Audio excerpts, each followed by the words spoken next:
DA says MKP MPs are an insult to SA democracy. The Democratic Alliance DA has labeled the swearing in for former state-owned enterprises bosses as uMkhonto, weSizwe MK Party's MPs an insult to the citizens of the country. Former Eskom CEO Brian Molefe, former Transnet boss Siyabonga Gama, former Prasa head Lucky Montana, and Mzwanele Manyi were sworn in at the Good Hope Chamber in Cape Town on Wednesday. It was facilitated by Speaker Thoko Didiza.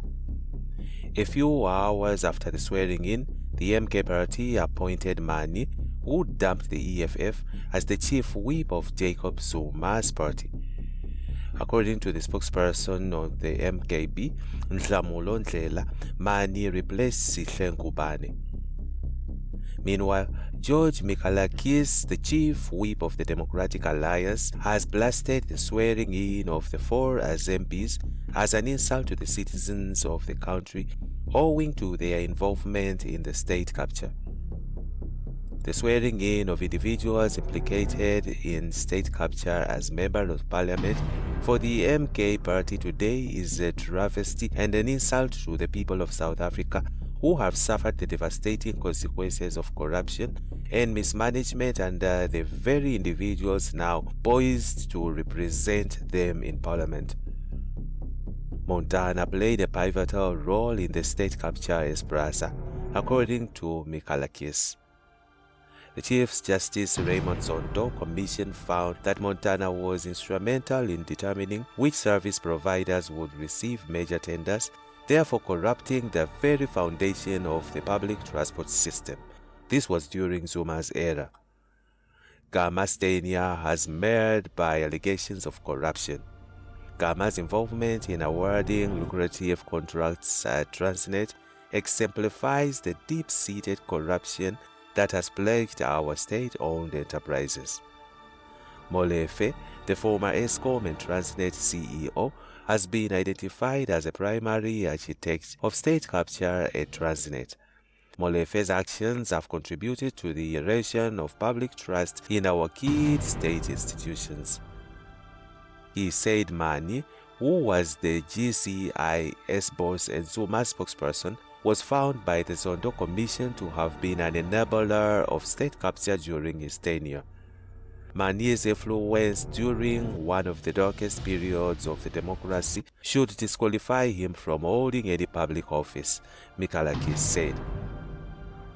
In addition, he further said that these individuals are not suitable to hold such positions in parliament that should uphold the principles of the democracy and accountability with integrity at its core. Their presence in this body serves as a clear indication of how deep-rooted corruption has seeped into our political framework, he said. The other new MPs sworn in from Zuma's 8-month-old party included Limpopo disco and reality television star Kesane Eric Kabane, known as Papa Penny, Tulani Kamede, Tembisile Mjatu, and Nompumelelo Gaza. In the meantime, DA says it does not have cadre deployment policy. The DA said it does not tell its ministers who they should appoint in government positions. The party said apart from not having a deployment committee, it upholds the doctrine of the separation of state and party. This comes after party leader and agriculture minister John Steenhuisen appointed controversial broadcaster Roman Kabanak as the chief of staff in his department. Steenhuisen has defended the appointment of Kabanak despite the outrage, with some describing the appointment as nothing more than cadre deployment.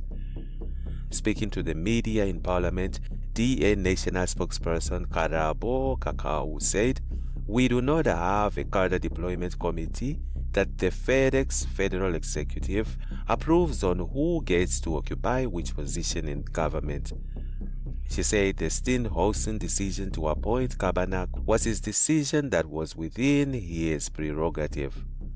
"We do not describe the ministers who need to be in their offices. any of all questions about why Minister Steenhuisen saw it fit to have the Chief of Staff to be the person he appointed should go directly to him because there is separation of power. He will answer for himself as the DA. We uphold our value of separation of state and party, she said. Another spokesperson, Willie Ocamp, said the Wednesday by-elections were a big win for the DA to have won several wards, but also increased its support significantly. The DA won 2 wards in the city of Johannesburg, 2 in the city of Mzwanele, 1 in Medipe municipality, 2 in the city of the Cape Town, and another in the Cederberg.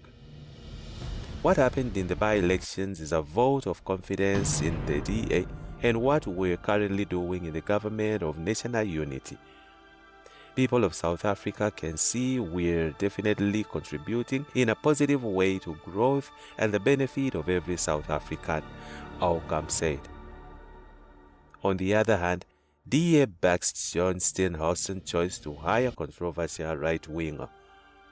The Democratic Alliance DA has endorsed party leader John Steenhuisen's decision to appoint the controversial broadcaster Roman Kabanak, affirming that he carefully considered the decision. Steenhuisen discreetly appointed Kabanak as the Chief of Staff in the Department of Agriculture. This development, which only came to light this week, has sparked public controversy. DA spokesperson Willie Ocamp told IOL that they trust their leader's decision and cannot comment further. He applied his mind to this, he said. Kabanak's rise in politics has included controversies, especially notable during his unsuccessful 2019 political campaign for the Capitalist Party of the SA. He is also known for his morning short podcast. His tenure as a co-host of the Renegade Report provoked criticism from Jewish communities, largely due to his interviews with guests espousing extremist views. Kabanak and Steenhuisen did not have a personal relationship before this appointment. Their previous interactions were primarily professional, mostly occurring during interviews on the Morning Short podcast. Meanwhile, the DA has faced controversy over Ronaldo Gaus's past hate speech and racist remarks, despite his election as a Member of Parliament MP earlier this year. This sparked outrage, particularly among black communities who called for Gauss to be removed as an MP. Although Gauss is under investigation for his racial slur, he remains an MP and currently serves as the deputy spokesperson for both the tourism and the Auditor General portfolios. Despite his return to Parliament, Gauss continues to be suspended from DA party activities. And that's it from Egypt's network. Stay tuned to our celebrity and gossip news.